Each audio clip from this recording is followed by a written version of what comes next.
former Penn State linebacker, Micah Parsons. Micah, it's a pleasure being on, man. How's everything going with you? You out in Cali training? So Yeah, living good, feeling blessed. Blessed to be in this opportunity, thank the Lord above, and I'm excited, man. absolutely, man. It's a pleasure to have you on here just because you're one of the more notable name prospects in the 2021 NFL draft. And I know that's something that you're really looking forward to. But you've been laying low lately, man. Everybody hasn't heard from you except for when you were tweeting last week against the game last week. That was just a heartbreaker. For Penn State, we'll get into that a little bit. You're shaking your head there. I can't wait to talk about that. But just catch everybody up on, what's going on in the life of Micah Parsons right now. Right now, I'm just training out here with Proactive Sports. Obviously, I signed with David Muguleta and Audrey Odom. So right now, I've just been focusing, trying to stay low, trying to stay out the way, and just getting better every day. Absolutely, and that's all you can do right now. And the first thing I wanted to ask you, man, it's different watching the game now as a fan as opposed to being inside of it. So let's talk about that heartbreaker last week, man. That was a crushing loss to Indiana. So what's just going through your mind when you're watching that game? I know you were itching to be out there. Right now, I'm looking at it. I'm like, some things just didn't make sense in that game. Just situational wise, I thought we was out coached, and I just didn't think that we was fully prepared as we should have been. It might have been a little bit of underestimation going against Indiana, and that's always, I think teams sometimes play to those who they play against, fall down victim to those who I play against. We had 3 turnovers, so anytime you get 3 turnovers, you can't expect to win a game. And I think even with that, we were a better team, but we lost due to situational football. We got the ball in their 20 and we go score. I thought we should have just ran out the clock or take the first down and get down, There's those type of little things just cost the game. And, we saw it against Atlanta and Detroit. It just takes that one mistake, that one extra slip-up. Some things you could recover off of. But I had a feeling if Indiana got us to overtime that they would have won that game. Because they wanted it. It meant more to them. And that game was like a carbon copy of proving that it's a game of inches. I didn't think he got in with the last touchdown, but that's just how it goes. I didn't think so either, but people say all it needs is just the tip. Yeah, and absolutely. He might have just got a tip. I don't know. Right. It was tough to tell, but it was a hell of a game, man. I really enjoyed watching the game. I know you were scanning the offense and trying to figure out exactly what they were going to do. So I think the problem was they caught it on the field and they scored, and it wasn't enough to overturn it. And if there's not enough, then they can't overturn it. So, definitely a heartbreaker. I was very disappointed and was crushed. Yeah, that's how it is, man. Watching it from the outside looking in. Now, I know you wanted to be out there on the field battling with your guys, the guys you grew up with in the program, but I want to go all the way back now to your days in Harrisburg. And I was reading about you, and I read about this tryout that you had before you started playing with the Harrisburg Packers. Do you remember that when you were 5 years old? Yeah, man. Coach Chisholm didn't hit me in my chest, and it was like, "Oh, you ready?" And I was like, "Yeah, I'm ready." So I honestly, I believe in destinies, and I just feel like I was destined to do a lot of great things from an early age. And, my son is even named after someone who really inspired me to do great things. Coach Floyd Ham, someone dear to me, passed away through cancer. And I think he helped me see the greater things in life. And when I was young, he said, "Parsh, you're going to do great things." And he's like, "You're going to go places that not many people are going to go." And I listened to him, and ever since then, I was like, I'm going straight to the NFL. Before I even knew there was college, before I even knew, I was like, I'm going to the NFL. And that's all I could think about. That's good stuff, man. And I read you were given the nickname the Water Boy. Is that true? Yeah. Tell me a little bit about that. Tell me a little bit about that. At an early age, I used to just fly around and hit people, and I was scoring touchdowns. So people was like, "That's the Water Boy," because it was just all instinctual. and it was raw, and it was like, that's the water boy, and I was like, I got it, and it just hung on to me my whole life. That's good stuff. So just watching that movie, like, did you get psyched up just watching that movie a little bit, knowing that's your nickname? Yeah, that's one of my favorite movies now. Okay. That's good stuff. So, transferring to your high school years now, you transferred to Harrisburg, Pennsylvania, which is your hometown, and you pretty much put the program on your back. You guys go undefeated your senior year for the first time in like 47 years, I believe it was. They played you a little bit at running back too. So, is that something you think you can still play a little bit now, a little bit of running back? Man, I keep telling myself if I went to Alabama, I would be at running back. No doubt in my mind. I'll be starting running back for the Crimson Tide. They ain't never like put a package in you on the goal line or anything like that Man, to I get used you to in there? beg them, please them, do everything in the world. They would not give me a carry, and I used to be like, come on, coach. You definitely were too important, being the centerpiece of that defense. But you played a little bit of defensive end too, correct? Yes, sir. Yeah, so I think that's just transferring now, just going into what I think is one of the best assets about your game. It's your blitz value, and it's not just on third down. I think they use you in a lot of different places, whether it's up the A gaps or along the And edge. And I think a great thing about you is that like you're rushing with a plan too. You're not a dude that's just trying to win with speed off the edge. mm-hmm. I think that's what I think that's also what adds to my value. I'm originally a DN. Like right now, Yep. I'm sitting at 250 right now.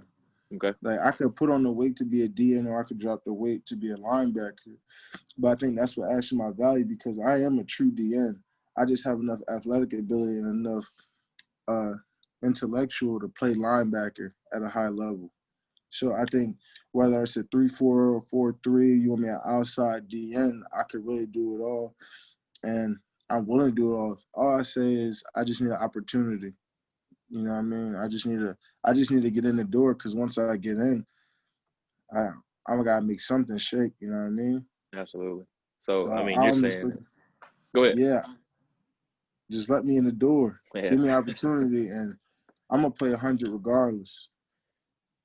Right. And people are saying that, you're a Mike, you're a Mike, you're a Mike. And I'm saying, like, man, this dude can play Mike, he can play Sam, he can play Will, he can play 3-4 outside linebacker. And I'm sure that's something NFL teams are going to ask you when they're able to talk to you. So, let's say I'm an NFL team and you're talking about Micah Parsons, the person, and I'm going to ask you a two-part question here. What's your biggest strengths as a player? And then what would you say is something that you need to work on or improve or add to your game? I say one of my strengths is definitely my IQ level and instincts. You know, I'm real good at diagnosing plays, getting to the ball, slipping through blocks, just finding a way to get to the ball at all costs. And I have a major wrestling background. I was a state champion, wrestler, national champion all throughout middle school and elementary. So that helps me be more efficient on my tackles and getting people to the ground. So I think that's part of my best game. I could say some weaknesses. I could be a better student of the game in the pass game. When I do well, when I do get my depth and get down there, I do a great job. But also, I say I gotta learn how to be in the best shape of my life. You know, I know there's gonna be faster and more competition, so just being in great shape will be a weakness. Since I tend to get high if I get tired throughout the game, just things I could work on, and I get lazy when I come off things. But all things that I can work on and fix. Yeah, and I'm really glad that you mentioned coverage just because that seems to be like a common consensus or something that you need to work on. But I don't think it's a situation of where you're necessarily like unaware of what's going on. I just think it's a matter of you being super athletic and having so much space. It's like, man, I don't know exactly where to go just because I have so much ground to cover. And it's more of a feeling like people realize, like people forget I just started playing linebacker for a year and a half, really, or 2 years. So it's like anything, like you just got a feeling of where you need to be. So like I like, but it gets better though. You know what I mean? Like as time will come, I'm gonna get better because I'm getting more reps. Like most people be linebackers for 10 years of their whole life. You know, this is just something I just started. So as time will grow, I think I'm gonna keep learning. Just like how you make the jump from year 1 to year 2, you gotta get better. So I think if I had this season, I would have made a clear, bigger jump from year 2 to year 3 in my pass coverage game. So it's just time as things will grow and the more you work at it. So I think the more a team would help develop me and put me in the right place and give me an opportunity, I may be able to get the job done. So let me ask you this, just because I'm really curious. You made the switch from defensive end to linebacker. Like, when you're first playing Mike, your first year at Penn State, like what was going through your mind when you're seeing like stuff moving in front of you, you being on the second level? What's the difference between linebacker and D? And that's basically what I'm asking. So originally I was at Mike, and then Mm-hmm. I was like, this is a lot. Like, I barely know the position. Like, I barely even know. So they moved me to Will, where there's like, you just got your job. It's a lot less thinking. So I moved to Will, which is like Mike and Will are almost the same thing, but the difference is, I would say, is DN is more like you gotta really think of more of a pass rush game on third down, and then a linebacker, you third down. I'm thinking D&D. I'm thinking, well, what do they do a lot on third down? You know, what type of concepts can I be hit with in this formation? Will it be draw? Will it be pass? You know, you got different drops for different things. If they come to FB, what is my obligation to hold? What if he does a wheel route and two goes in? It's just so many different things that you got to think of and while you're playing. You know, as DN, like if it's run, you obviously just got to hold your gap and play it. And then, you know, if it's pass rush, you obviously could tell if he's kicking back. So it's a lot less thinking and less more to worry about as a defensive end. Yeah, and that's a really good breakdown just because I think a lot of people don't really understand like the details that go behind playing linebacker, especially Mike, because you're in the middle of Yeah. everything. And if you take false steps, you're completely out of a play, reading pulling guards. There's so many Oh, man. things that go into it. Well, yeah, because you got to think play action. If you, Hmm. especially if you play a team like Minnesota who gonna run the ball 30 times a game, Yeah, and you like, oh, another run. You know what I mean? It's third and short, and they hit you with a boot, and then you got to drop all the way back, run all, yeah. get back into your depth. Like, people just don't know what to expect. You know what I mean? Absolutely. And I want to rewind a little bit. So the last game that you played that you suited up for, I think was your best in the Cotton Bowl against Memphis. I mean, you went absolutely crazy. I think you had 14 tackles, like 3 TFLs and 2 sacks. So when you're in the zone as a player like that, just take me through that experience of how like you were just like playing like a freak in that game. Honestly, I think I was in my zone before I was even in my zone. Like, like for me, it's all about the mindset and creating a picture for yourself. So for me, like as soon as I stepped on campus, I already had visions and goals of what I wanted to be here. Like it like people think it's hard, but it's really so simple. It's like I feel like I worked hard enough to get where I got and where I'm at right now. Like when I got there, I said I walked down the hallway every day. It's almost like a picture you see every day where I'm seeing Saquon Barkley, LeVar Arrington, Mhm. all the people that I look up to in these hallways every day on my way to the locker room. I just stare at their picture. I'd be like, bro, I'm gonna make this wall. So for me, it was just so simple. Like I was like, I gotta get there. And then for me, I was already in the zone because I made my mind up early in that week that I was gonna be the number one player on that field, no matter what. I even had this conversation. I tell this all the time. I said, Coach Pride, let me loose. I'm gonna win MVP of this game. I don't know if it's cold, what they do, but I'm gonna win MVP. Like, don't even worry about it. And I think that was the first game. Like, if you watch on my film, that's the first game where he truly let me do everything. Like, Mhm. he let me loose. Like, he was like, you know what, Michael? Like, go get it. And I was like, I was like, Coach. At the end, I was like, Coach, I told you, just let me loose, and I'm gonna get what you want out there. And that's why I say I just need an opportunity. I think I could add a lot of game, and I think I could play a lot. I just need an opportunity to go show what I could do. Absolutely. And that's a perfect segue to the next thing that I want to talk about with you, which is LeVar Arrington. And we're going to get into in a second what you guys are doing this weekend for the big matchup against Ohio State. But they gave you number 11 as soon as you step foot on campus. So you have to tell me a little bit about that just because LeVar was a dude, man. Like he was a So heck of a player. And I'm sure that's somebody that you looked up to, especially with yeah, I you mean, being a Pennsylvania guy. me and LeVar, we probably get something to eat at least once a week, or we'll hang out more. Um, you know, constant guy that I look as a father figure to me. And that's my guy. You know, he saw in me before I could even see it in myself. He was like, I want you to get number 11. You're the next one. That was the first thing he ever said. He's like, you are going to be the next great. He's like, get number 11. And I was like, all right, well, I'm going to get number 11. And there was a lot of pressure on me. Like, I remember the first conversation, I was about to have my first game against App State my freshman year. I was like, Coach Pride, I'm kind of nervous. There's a lot riding on me. You know what I mean? I never had this much expectations. Like, you know what? just be yourself and play your game. You'll be perfectly fine. And I think everything turned out for the best. Absolutely. I mean, I think you definitely lived up to the billing wearing that number 11, just because linebacker you, that is Penn State. That's something that you are very familiar with, being a Pennsylvania guy. But you and LeVar are doing something very special this weekend for the big matchup against Ohio State. So I'll let you tell the people a little bit about that, what you guys are doing for the game. So me and LeVar, we're trying to do something that's never been done before, and we're trying to raise the culture about Penn State. We can't tailgate, we can't be there. So we're trying to do the first ever Stick City Saturday. So basically, me and LeVar, we're going to go Facebook Live.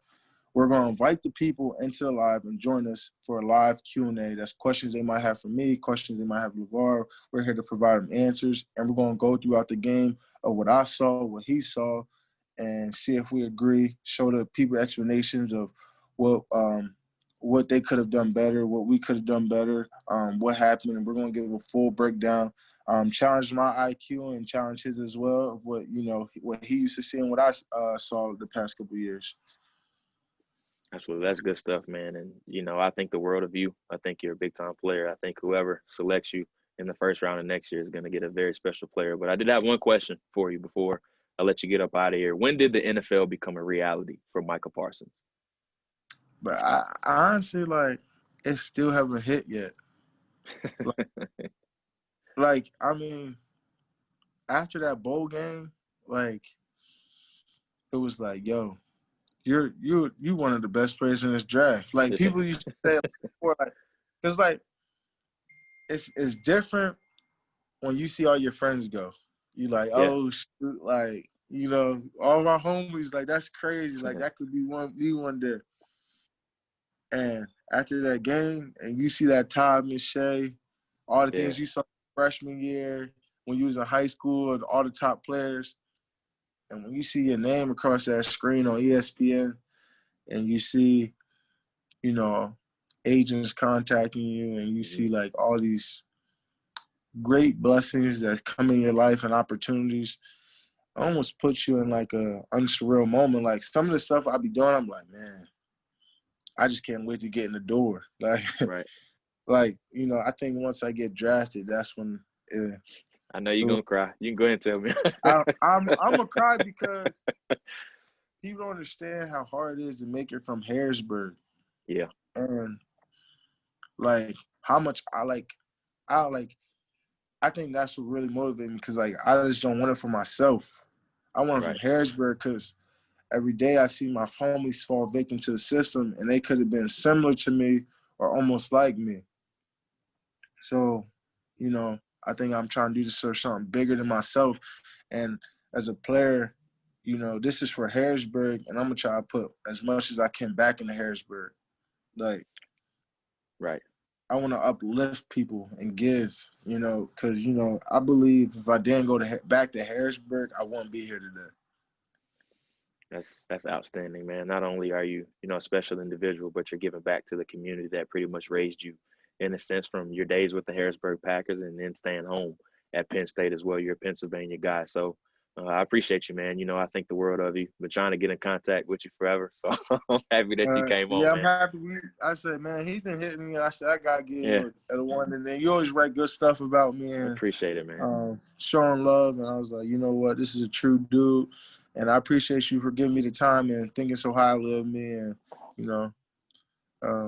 I can't wait, man. I'm going to keep working. No problem, man. Best of luck in whatever your future endeavors are. And then the team that lands with you, I know is going to get a very, very special individual. I appreciate you, dog.